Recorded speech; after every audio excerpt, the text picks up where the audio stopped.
नमस्कार, मैं डॉक्टर संजीव गुलाटी हूँ, प्रिंसिपल डायरेक्टर नेफ्रोलॉजी और kidney transplant, Fortis group of hospitals, NCR.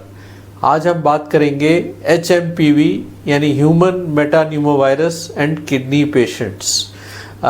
तो आजकल जैसे आपने न्यूज़ में सुना होगा, एक नया वायरस फैल रहा है तेज़ी से, जिसे शॉर्ट में HMPV बोलते हैं।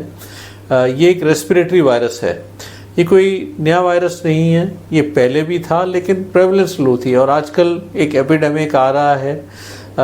तो इस किडनी पेशेंट्स और इसमें क्या इसकी इम्पोर्टेंस है वो बताऊंगा। तो अगर हम किडनी पेशेंट्स देखें तो हम इनको 5 रिस्क कैटेगरीज में डाल सकते हैं। नंबर 1 पे आते हैं किडनी ट्रांसप्लांट पेशेंट्स, जो लोग हैवी इम्यूनोसप्रेशन पे होते हैं, जिसमें जनरली 3 इम्यूनोसप्रेसिव ड्रग्स होती हैं, ओमनाकॉटिल यानी प्रेडनिजोन, टेक्रोलिमस और माइकोफेलेट या एजोरान। उससे स्लाइटली लोअर रिस्क पे होते हैं ग्लोमेरुलोनेफ्राइटिस वाले पेशेंट्स, जिनको टेक्रोलिमस चल रही है, माइकोफेलेट चल रही है, या साइक्लोफॉस्फेमाइड चल रही है, या रिटुक्सिमैब चल रही है। इससे तीसरे नंबर पे आते हैं डायबिटिक CKD पेशेंट्स, क्योंकि डायबिटीज़ इनहेरेंटली आपकी इम्यूनिटी लो करती है, और जो भी एक्सट्रीम्स ऑफ एजेस में जो हैं, हायर एज ग्रुप वाले हैं, उनमें आते हैं। चौथे नंबर पे आएंगे जो बाकी CKD वाले पेशेंट्स होते हैं, डायलिसिस वाले, नॉन डायबिटिक CKD। और 5वें नंबर पे लोएस्ट रिस्क कैटेगरी है CKD स्टेजेस 1 और 2। तो जो एडवांस CKD है 4 और 5, उनका रिस्क कम है, 1 और 2 का रिस्क कम है, और CKD 4 और 5 का ज़्यादा है।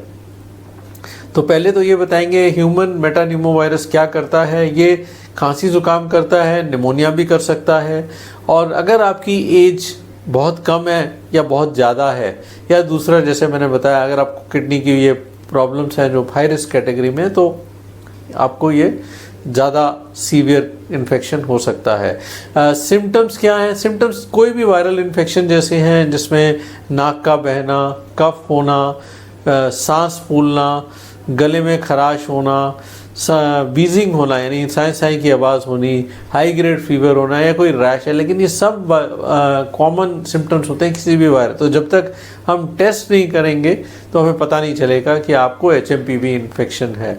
ये कैसे फैलता है? ड्रॉपलेट इन्फेक्शन से फैलता है, यानी कोई इन्फेक्टेड पेशेंट है तो वो खांसी जुकाम करेगा, तो उससे अगर आप कांटेक्ट में आ रहे हैं, या उसने कुछ कफ किया और एक टेबल पे या कोई सरफेस पे वो उसका कफ है तो उस पे जमा हुआ है, आप उसको टच कर रहे हैं, या आप उससे क्लोज पर्सनल कांटेक्ट में आ रहे हैं, तो इस तरह ये फैलता है। अब क्या ट्रीटमेंट है इसका? तो सबसे पहले तो आपको ये बताना चाहूँगा कि एक कोई भी वायरल इन्फेक्शन का सपोर्टिव ट्रीटमेंट होता है। सपोर्टिव ट्रीटमेंट होता है कि आप बुखार कम करने के लिए पैरासीटामोल ले लें, रेस्ट करें, न्यूट्रिशन अच्छी रखें, हाइड्रेशन अच्छी रखें, डिहाइड्रेटेड ना हो, और अगर आपका सांस फूल रहा है, कुछ हाई ग्रेड फीवर आ रहा है, तो तुरंत अपने डॉक्टर से कांटेक्ट करें, क्योंकि इसके साथ साथ सेकेंडरी इन्फेक्शन भी हो सकती है। अब आप कैसे इस इन्फेक्शन से बच सकते हैं, जो सबसे इम्पॉर्टेंट पार्ट है। तो एक तो जो हमें कोविड ने सिखाया, मास्क पहनना ज़रूरी है। जो हाई रिस्क कैटेगरीज हैं मैं उनको रिकमेंड करूंगा, जैसे ट्रांसप्लांट पेशेंट्स हैं, ग्लोमेरुलोनेफ्राइटिस वाले पेशेंट्स हैं, तो please use a mask, specially if you are going out in crowded places. Mall में जा रहे हैं, मूवी थिएटर में जा रहे हैं, किसी बस में ट्रैवल कर रहे हैं, प्लेन में ट्रैवल कर रहे हैं, ट्रेन में ट्रैवल कर रहे हैं, हॉस्पिटल आ रहे हैं अपने चेकअप के लिए, please where a mask. Second, अपना हाथ ज़रूर धोएं, फ्रीक्वेंट हैंड वॉशिंग, क्योंकि जैसे मैंने आपको बताया कि किसी जगह को आपने छुआ और अगर उसको इनएडवर्टेंटली आप अपने मुंह को टच करते हैं, तो वो अगर कंटेमिनेटेड सरफेस है तो वायरस अंदर चला जाएगा।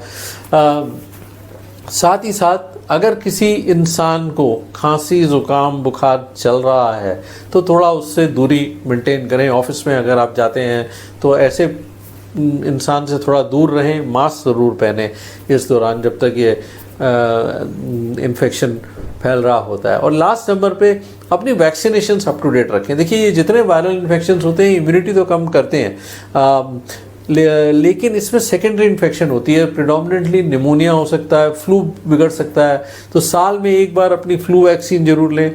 निमोनिया वैक्सीन हम 3 से 5 साल में बोलते हैं बूस्टर डोज लगवानी पड़ती है। तो please keep your vaccinations up to date. और लास्ट में कहूँगा, पैनिक बिल्कुल मत करिए।